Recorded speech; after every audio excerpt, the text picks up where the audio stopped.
tuvieron miles de años de investigación del cielo. Ellos estaban muy interesados en comprender cómo se mueve el universo, cómo funcionan las cosas.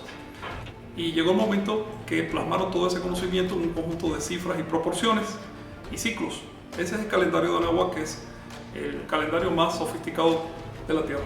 El calendario es un símbolo de la identidad profunda de los mesoamericanos, y con eso me refiero a los mexicanos, pero también a varios pueblos alrededor de México. Por lo tanto, vale la pena que se rescate. Pero además, al comprobar que los antiguos moradores de este país llegaron a alturas intelectuales tremendas, alturas que ni siquiera ha alcanzado todavía nuestra civilización, uno siente humildad. Por lo tanto, es importante estudiar estas cosas, darse cuenta de que no estamos en el centro de la historia, de que no somos la cúspide de un proceso de civilización, sino de que otros pueblos anteriores a nosotros también han llegado a sus realizaciones. En el México antiguo hubo un solo calendario. Este calendario, como te dije, lo inventaron los olmecas. Así que decirle calendario maya o calendario azteca es una impropiedad. Los mexicas o los aztecas no le llamaron en ningún momento calendario azteca, le decían Tolteca Xiutlapoali, es decir, la cuenta del tiempo de los toltecas. Y los toltecas, quiero decirte, en esa época no eran un pueblo que vivía en la ciudad de Tula, no. En esa época tolteca significaba simplemente persona culta. Así que al decir calendario tolteca, estamos hablando de un calendario culto.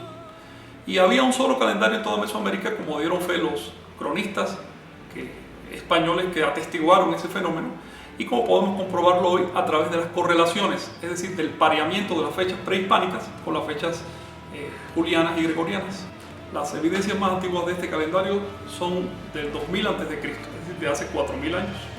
Los olmecas fueron el pueblo civilizador de México, que en esa época se llamaba Anáhuac, así que lo correcto es decir calendario de Anáhuac. ¿Por qué lo hicieron? Porque tenían mucho interés en comprender cómo funcionan las cosas, y para ellos los astros eran el emblema del movimiento del universo. Entonces ellos vivían en una zona de la Tierra donde hay una astronomía muy rica que se llama astronomía tropical, que es compleja, es difícil de entender, porque es la zona por donde pasan los planetas y el Sol. Entonces eso les obligó a hacer un esfuerzo intelectual que no solo implicó desarrollar el calendario, sino también las matemáticas vigesimales y un conjunto de símbolos para poder ubicar un objeto en el tiempo y el espacio. El paso cenital del Sol o de un planeta es el momento cuando llega al centro del cielo. En el caso del Sol, eso se puede medir porque no hay sombra. Este fenómeno solo se puede ver en la zona tropical de la Tierra, que es la franja por donde se mueven el Sol y los planetas, es decir, entre los trópicos de Cáncer y Capricornio. Como casualmente las culturas mesoamericanas y andinas se ubicaron en esa zona, pues aprovecharon ese fenómeno para desarrollar su calendario. Este calendario era de uso popular. De hecho, aparece profusamente registrado en los monumentos de Anáhuac, en las estelas, en las fachadas de los edificios, en los murales, hasta en las vasijas de uso cotidiano. No solo eso, las personas en esa época tenían un nombre que era la fecha en la que habían nacido. Por lo tanto, este calendario era de uso colectivo. En esa época la gente pues iba a la escuela, como ahora, y estudiaba. ¿Y qué estudiaban? Pues estudiaban las matemáticas de aquella época, el calendario de aquella época. Era un pueblo culto.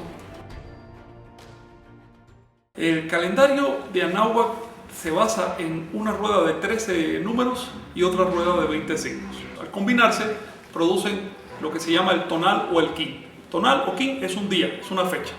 Hay por lo tanto 260 fechas en este calendario, que se combinan a su vez con los 365 días del año. Esta combinación de 260 fechas con 365 días naturales produce un ciclo de 52 años, que se llama el atado de años. Ese es el ciclo básico de esta cosmovisión. Una vez que tienes el ciclo de 52 años, comienzas a ajustarlo con el movimiento de los astros. Porque ya sabes que en realidad la duración del año terrestre no es de 365 días, sino que tiene un poquito más, tiene casi 6 horas más. Estos ajustes astronómicos permiten crear ciclos superiores. Digamos que 20 ciclos de 52 años te dan un ciclo o un periodo de Quetzalcóatl, o de la serpiente emplumada, de 1040 años de duración. A su vez, 5 de estos bloques te producen un sol de 5200 años de duración, y 5 soles te producen un ciclo de precesión de los equinoccios, llamado así por los astrónomos, porque es el ciclo en que las estrellas, la bóveda celeste, se corre. Ese ciclo mide 26.000 años. Una vez al año, cuando las Pléyades ascendían al centro del cielo, cosa que está ocurriendo en la actualidad el 19 de noviembre, encendían un gran fuego en señal de renovación de las cosas. A ese fuego arrojaban pues las imágenes del culto, arrojaban los libros sagrados, los trajes sacerdotales, en señal de desapego. Es decir, esa institución del fuego nuevo estaba diseñada para impedir la idolatría. Cada 52 años hacían un fuego nuevo superior, mucho más grande, y ahí reformaban los edificios. Podemos ver por ejemplo, en el Templo Mayor de México, varias etapas de renovación cada 52 años. Esto se hacía para que la gente no se sintiera demasiado pegada al edificio, para generar un sentido de que el objeto es un medio para llegar a la verdad, pero no es un fin.